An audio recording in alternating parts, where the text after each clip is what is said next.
As you shake your head, you're shaking your head about what, man? There's a long list of things it could be. You're shaking your head about what specifically?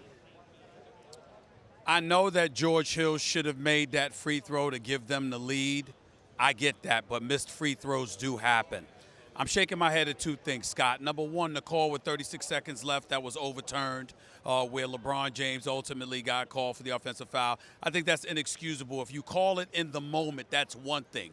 But it's too close to call for the referees to insert themselves into that equation by going to the videotapes and reviewing it and overturning a call that clearly is not that decisive. I think when you're the greatest player in the world, when you're having a spectacular night in the NBA Finals like this, with a call that is that close, that can influence the balance in this series, it's simply a call you don't overturn. So that's number one. But number two, I don't really know what words I can describe that are fit for FCC airwaves to explain the tragic decisions by J.R. Smith. You talk about asleep at the wheel. I got to tell you something right now. That is as inexcusable of a mistake as you can possibly make. It's not like it was in the throes of action. You're George Hill, you're at the free throw line. You have an opportunity to take a deep breath, pause, collect your thoughts and what have you. And still standing at the free throw line where he was inexplicably not boxed out, he grabs an offensive rebound and runs out as if they're trying to run the clock out because he thinks they have the lead and ultimately blows it and sends the game into overtime. LeBron James is looking at him like he has to be the most idiotic individual on the planet Earth. He looks at LeBron James and said, I didn't know, I thought we were up.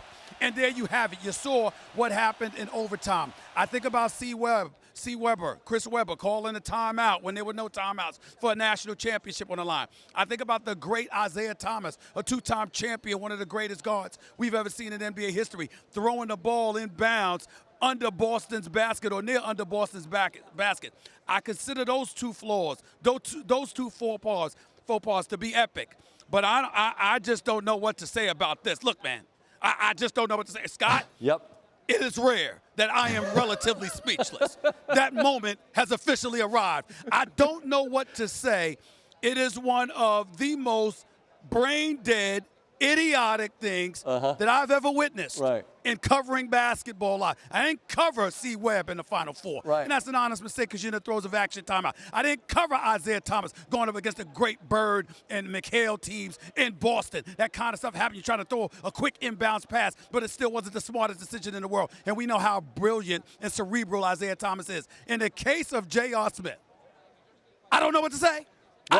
I don't know what to say, Scott. I just don't. Well, somehow you keep finding words, which is the gift that you possess, Stephen A. Even in spite of being speechless, you're not. And I would ask you to find the words to describe the performance of LeBron James. And sadly, from the Cleveland perspective, it is as epic as it was. It's ultimately wasted, as Tim Legler said, and I completely agree. If you're Cleveland, this is a game you must get, and they did not. I wonder how they rebound from that, Stephen A.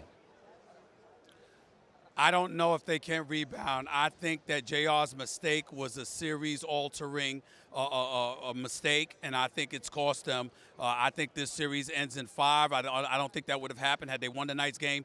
I can't say enough about what we saw from LeBron James. LeBron James was absolutely sensational. All of these comparisons, all the things that people throw up, whether you buy into it or not, he just validates those kind of things with nights like tonight. Game 1 of an NBA Finals, he absolutely destroyed the Golden State Warriors. He dictated pace. He controlled tempo. He took advantage of matchups when they were, when the Golden State Warriors put somebody on him that he couldn't handle, when they doubled up on him or what have you, he found the open man, fed the right guys. He made a lot of right decisions. I would not have given the ball up to George Hill near the end. That much is true. But outside of that, he played close to a flawless game. And believe it or not, J.R. Smith not only ruined LeBron James' evening, he saved Kevin Durant's evening, because the way Kevin Durant had basically relatively disappeared in the second half from the field, considering the way that LeBron James was performing, I would have been talking about Kevin Durant a little bit tomorrow. Hell, I still might. But nobody, and even LeBron James, is not going to eclipse J.R. Smith being the storyline, because, my Lord, I cannot believe the mistake he made. You got about 9 hours, 45 minutes to find the words. First Take tomorrow morning. Stephen A. Smith, I appreciate you, man. Thank you. Thank you.